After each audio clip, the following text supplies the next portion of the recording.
ब्रादरान यूसुफ ने कहा कि अगर इसने चोरी की हो तो कुछ अजब नहीं कि इसके एक भाई ने भी पहले चोरी की थी, मगर यूसुफ ने उस बात को अपने दिल में मख्फी रखा और उन पर जाहिर न होने दिया, यानी ज़ेरे लब कहा कि तुम बड़े बुरे हो और जो तुम बयान करते हो अल्लाह उसे खूब जानता है।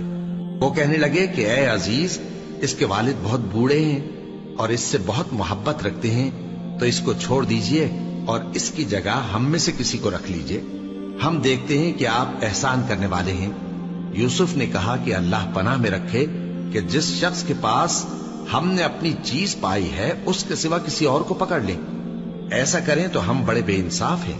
आखिर जब वो उससे नाउम्मीद हो गए तो अलग होकर सलाह करने लगे। सबसे बड़े ने कहा, क्या तुम नहीं जानते कि तुम्हारे वालिद ने तुमसे अल्लाह का अहद लिया है और इससे पहले भी तुम यूसुफ के बारे में कसूर कर चुके हो? तो जब तक वालिद साहब मुझे इजाजत न दें, मैं तो इस जगह से हिलने का नहीं। या अल्लाह मेरे लिए कोई फैसला करे और वो सबसे बेहतर फैसला करने वाला है। तुम सब वालिद साहब के पास वापस जाओ और कहो कि अब्बा, आपके साहबजादे ने वहां जाकर चोरी की और हमने तो अपनी दानिश के मुताबिक आपसे उसके ले आने का अहद किया था, मगर हम गैब की बातों के जानने और याद रखने वाले तो नहीं थे।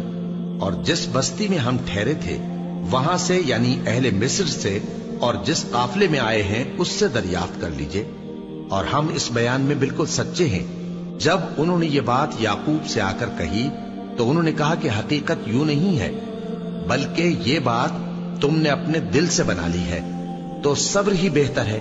अजब नहीं कि अल्लाह उन सबको मेरे पास ले आए। बेशक वो इल्म वाला है, हिकमत वाला है।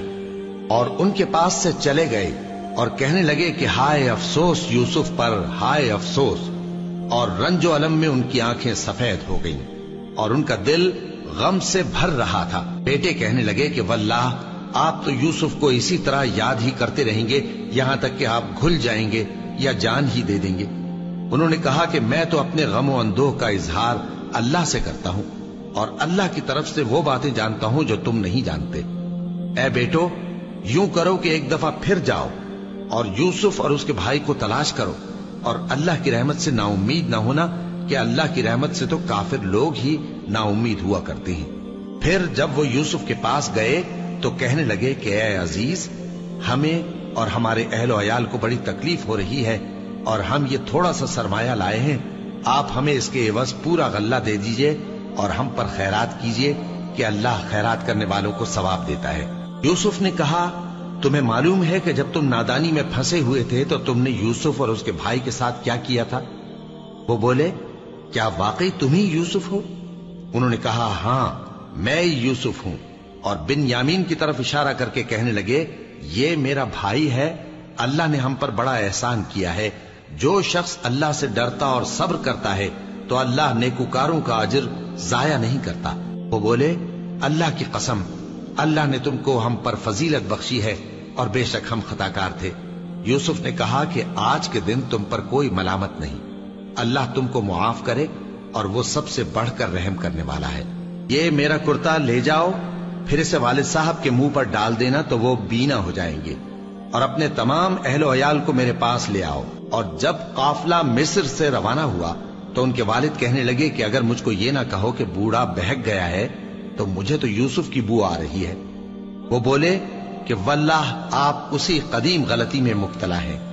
मगर जब खुशखबरी देने वाला आ पहुंचा तो उसने कुर्ता उनके मुंह पर डाल दिया, सो वो बीना हो गए और बेटों से कहने लगे, क्या मैंने तुमसे नहीं कहा था कि मैं अल्लाह की तरफ से वो बातें जानता हूं जो तुम नहीं जानते? बेटों ने कहा कि अब्बा, हमारे लिए हमारे गुनाह की मगफिरत मांगिए, बेशक हम खताकार थे। फरमाया, मैं अपने परवरदिगार से तुम्हारे लिए बख्शिश मांगूंगा, बेशक वो बख्शने वाला है, मेहरबान है। फिर जब ये सब लोग यूसुफ के पास पहुंचे तो उन्होंने अपने वालिदैन को अपने पास जगह दी और कहा, मिस्र में दाखिल हो जाइए, अल्लाह ने चाहा तो अमन अमान से रहिएगा। और अपने वालिदैन को तख्त पर बिठाया और सब उनके आगे सजदे में गिर पड़े। और उस वक्त यूसुफ ने कहा, अब्बा जान, ये मेरे उस ख्वाब की ताबीर है जो मैंने पहले बचपन में देखा था। मेरे परवरदिगार ने उसे सच कर दिया और उसने मुझ पर बहुत से एहसान किए हैं कि मुझको कैद खाने से निकाला, और उसके बाद के शैतान ने मुझ में और मेरे भाइयों में फसाद डाल दिया था, आपको गांव से यहां लाया।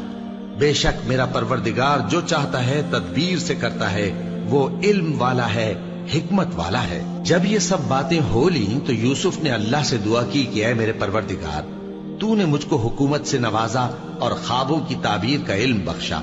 اے آسمانوں اور زمین کے پیدا کرنے والے، تو ہی دنیا اور آخرت میں میرا کارساز ہے۔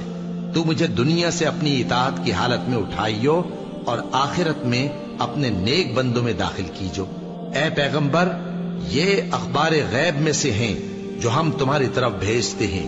اور جب برادران یوسف نے اپنی بات پر اتفاق کیا تھا اور وہ فریب کر رہے تھے تو تم ان کے پاس تو نہ تھے، اور بہت سے آدمی گو تم کتنی خواہش کرو ایمان لانے والے نہیں ہیں، اور تم ان سے اس خیر خواہی کا کچھ صلہ بھی تو نہیں مانگتے۔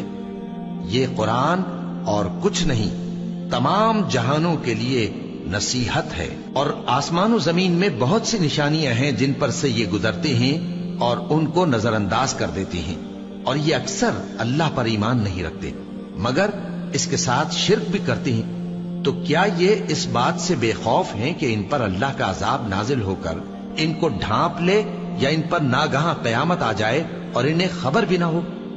کہہ دو میرا رستہ تو یہ ہے، میں اللہ کی طرف بلاتا ہوں سمجھ بوجھ کر، میں بھی لوگوں کو اللہ کی طرف بلاتا ہوں اور میرے پیراؤ بھی، اور اللہ پاک ہے اور میں شرک کرنے والوں میں سے نہیں ہوں۔ اور ہم نے تم سے پہلے بستیوں کے رہنے والوں میں سے مرد ہی بھیجے تھے جن کی طرف ہم وہی بھیجتے تھے۔